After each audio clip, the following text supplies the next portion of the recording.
Today, we're going to discuss how to track a return on investment from digital marketing for your local service business.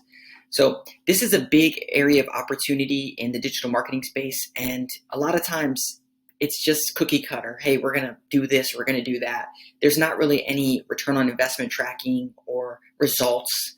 It's kind of just fluff. Hey, we're going to do this, we're going to do that. So what we do at our company is we want to be an asset, not another liability. So we actually send out a return on investment report twice a month, and this is how we do it. So here's a company that we work with, Atlantic Duct Cleaning. If you see, they have two different call to actions. They have an estimate and they have a schedule now. They have a call button, they have a chat button.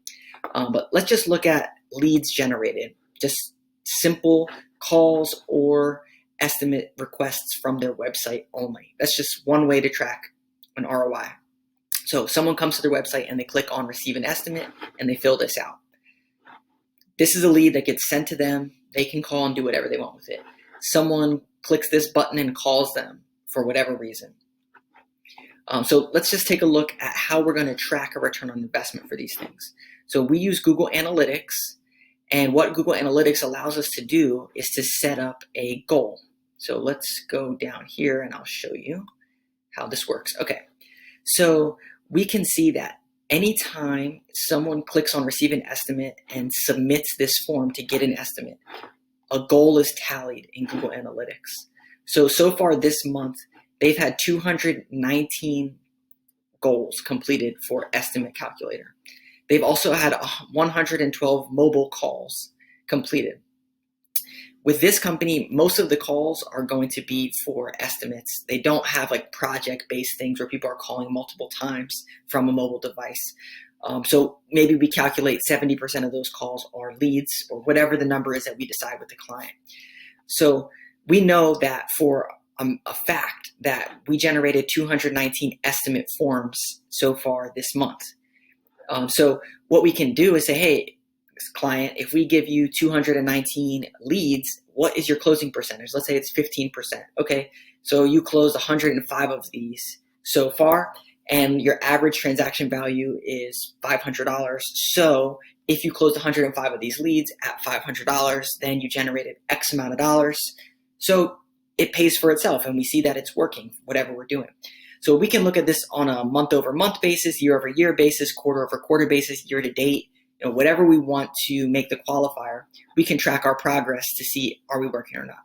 One really good conversion number to look at is out of the number of people that came to your website.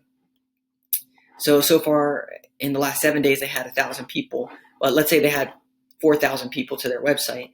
What is the goal conversion rate? So our goal conversion rate is 10% of the people that come to your website to turn into leads.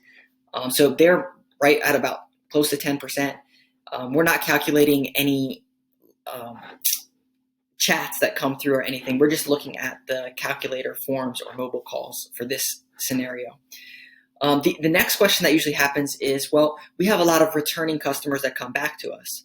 So what we do is we actually track from a returning perspective over here in audience. We can look at new versus returning customers. So new versus returning people to your website. And this looks at the cookies that's stored on their computer. So if you see this company, Atlantic Duct Cleaning, they had 3,000 new visitors and 477 returning visitors to their website over this time period. And 290 of these are from new visitors and 56 are from returning visitors. So this is looking at over the month, what is your goal completion? So let's say that we just wanted to see the forms that came through.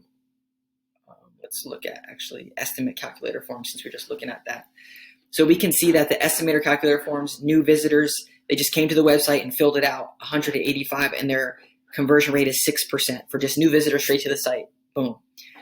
So this is a really great way for us to show transparency. Are we generating leads? Are we not? Are they new customers, returning visitors? Where are they coming from? And it allows us to be transparent with the leads that we're generating for our clients.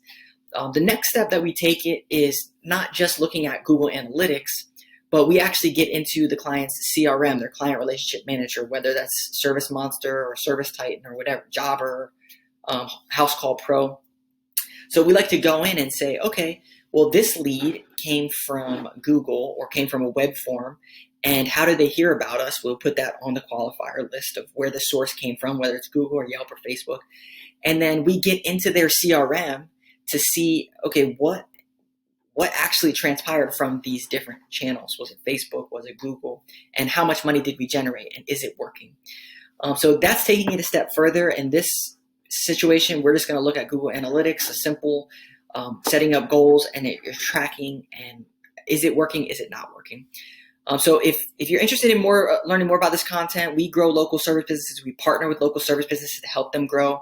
Be sure to like and subscribe to this video. We put out content on a weekly basis to help you grow your business.